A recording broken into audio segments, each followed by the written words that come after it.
Ladies, gamers, and gentlemen, welcome to BelleNOiR's Starcraft 2 casts. Today we have a game of Dragon versus Phaqui for you, a TvZ on BelleNOiR Vestige. Let's get on right to it, shall we? So, as we turn on the music to make things a little bit more dynamic during all the periods that I will stay inexplicably silent. Spawning in the bottom right position, we have the red Terran player, Dragon. His opponent is going to be the blue Zerg player. Up here in the top left corner of BelleNOiR Vestige, it is going to go ahead and be Phaqui. Now I'm a little bit concerned about the pronunciation of this name of the Zerg player right here, so hopefully I am getting it right. Phaqui, if you are watching this, I really hope that I am pronouncing your name correctly. So, BelleNOiR Vestige, one of the more, should I say, standard maps in the current map pool, has been around for quite some time as well, and in terms of TvZ, this map is a pretty standard map to play a TvZ on, with the Zerg being able to take his natural base relatively safely, and then he can take a reasonably fast third base, and most importantly, taking these side bases is really easy to do as a Zerg player if you know what you are doing. So unlike other maps where the bases are more spread out and further apart from one another, this map actually, I tend to think about this map as a little bit easier to play as a Zerg player in a ZVT than as a Terran player in TvZ. But this is Dragon we are talking about right here, and he is going for a command center first there, so very fast expansion before any barracks being put down, and he's probably just going to go with a fairly standard build, getting a CC first, follow that up by barracks, get a gas, get a factory, couple marines, follow that up with Hellions as quickly as possible. Reapers are still a possibility to follow this up with, but considering, you know, you are going for a CC first, your Reapers, compared to the normal timing, are so late that there are going to be Zerglings out by the time the Reaper reaches the base, and that pretty much lessens the effectiveness of the Reaper in terms of potential harassment being done. That most of the time those are not as effective, and therefore not a lot of players are going for the Reapers. So we see the first Marine being produced here, and the first set of Zerglings should be coming out relatively shortly here. Interestingly enough, not one of these players so far has taken any gases, and oh my god.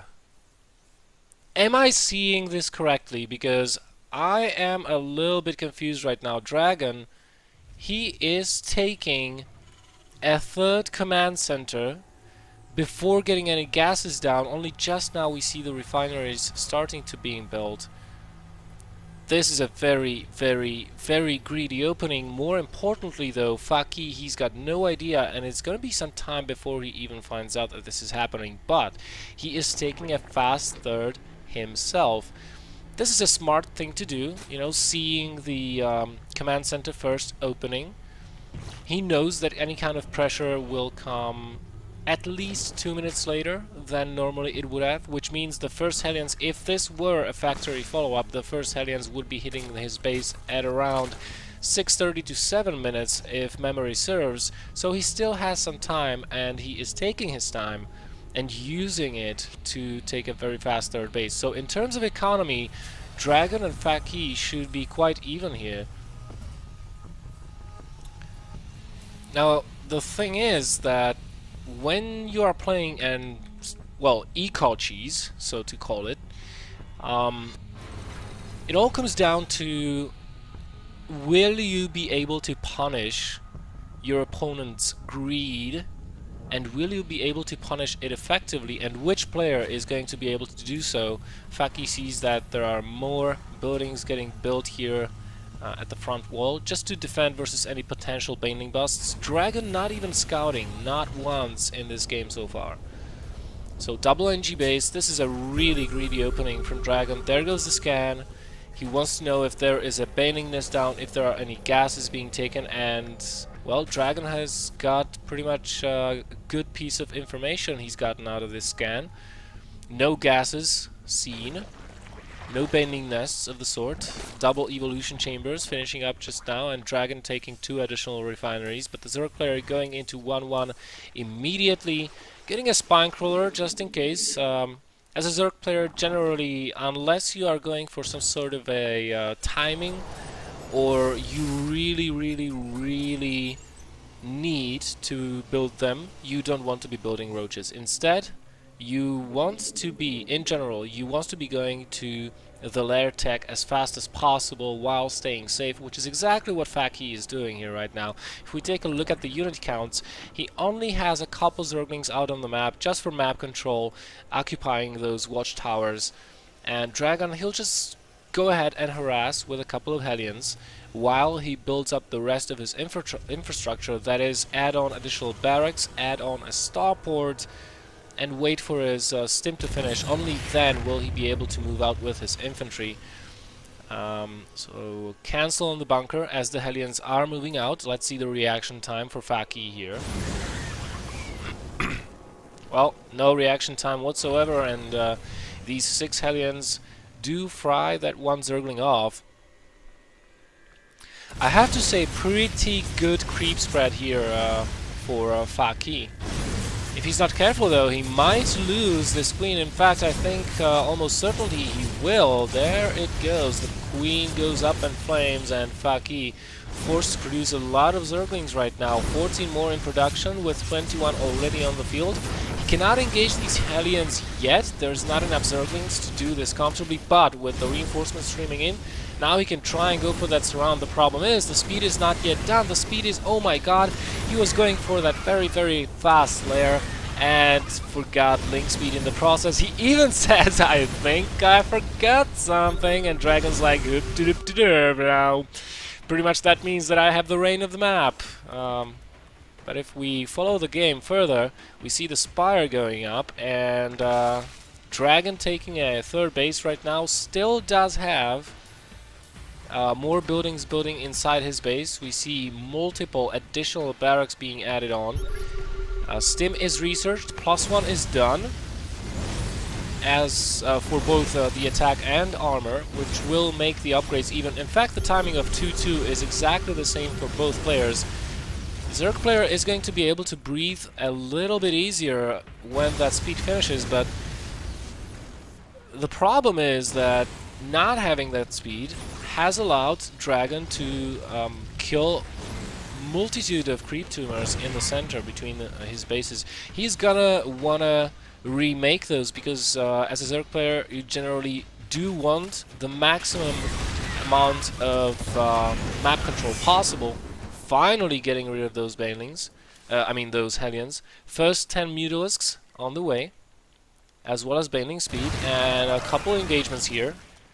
Dragon staying fairly defensive with Widow Mines. A little bit of a Zergling run by here. Not going to get too many workers, I don't think, as the Zerglings do get defended.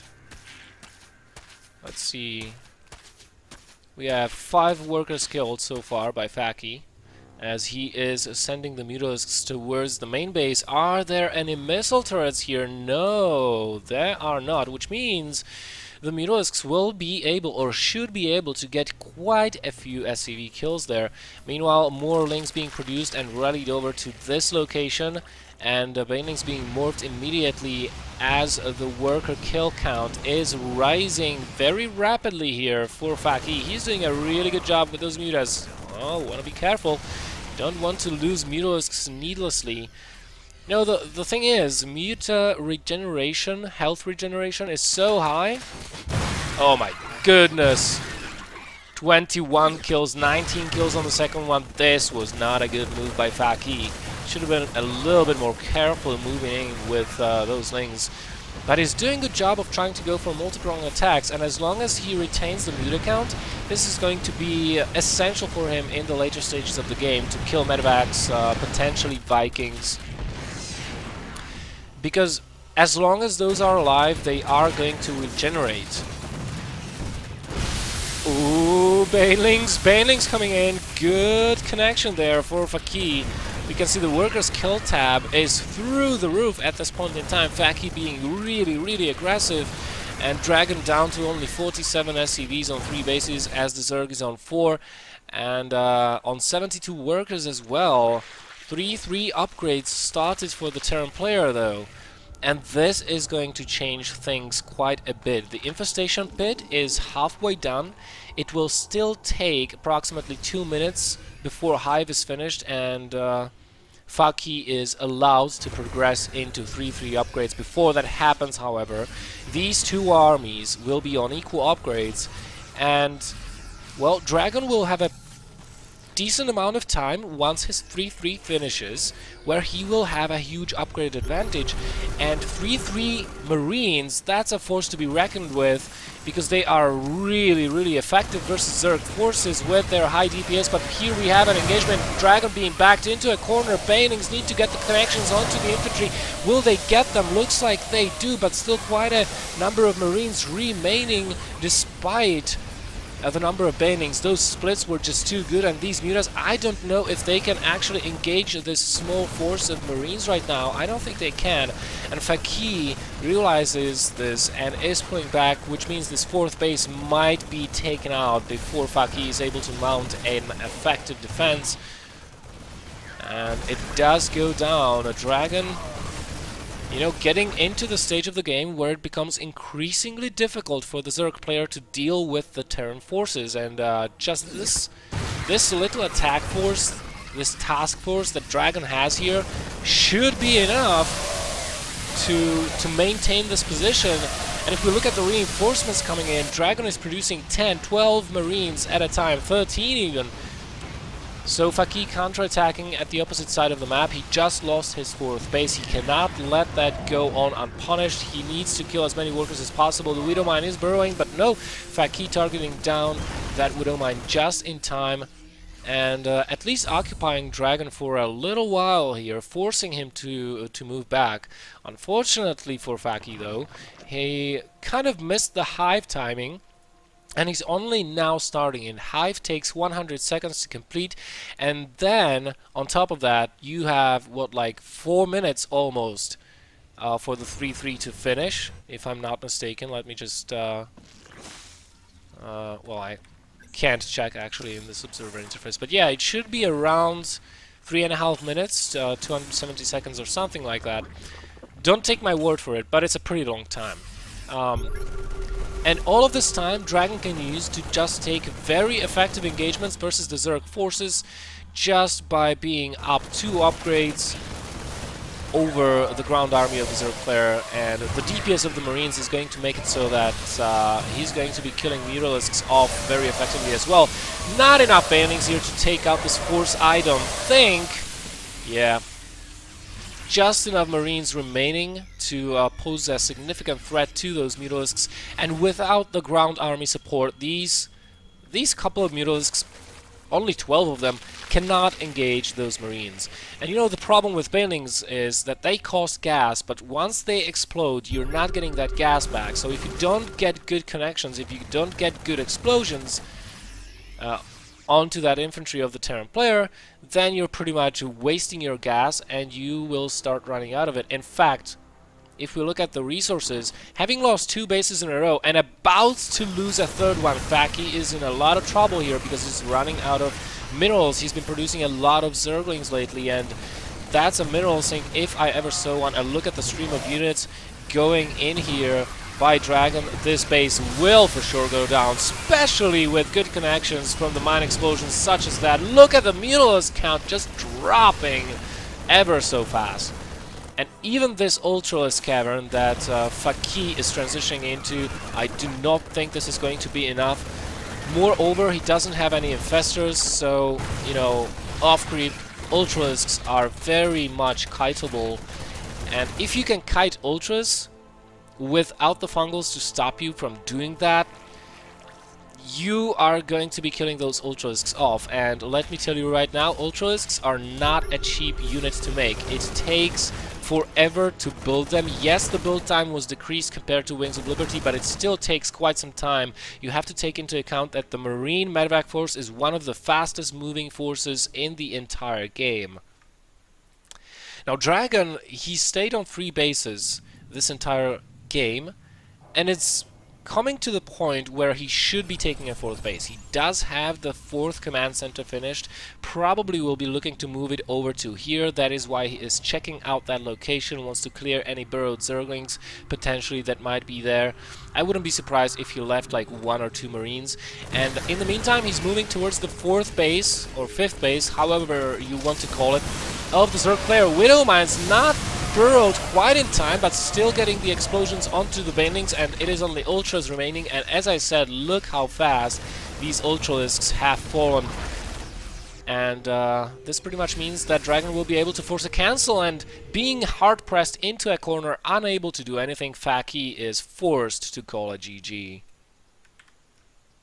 Ladies and gentlemen, you just watched BelleNOiR's Starcraft 2 casts, Dragon vs Phaqui. If you like the video, if you like the casts, please hit the like button below the video. If you have any comments directed my way, you can post those into the comment section, or check out my live stream, whatever you guys wish. Until next time, my name is BelleNOiR. Good luck, have fun, stay safe, and remember to ask questions only after you storm.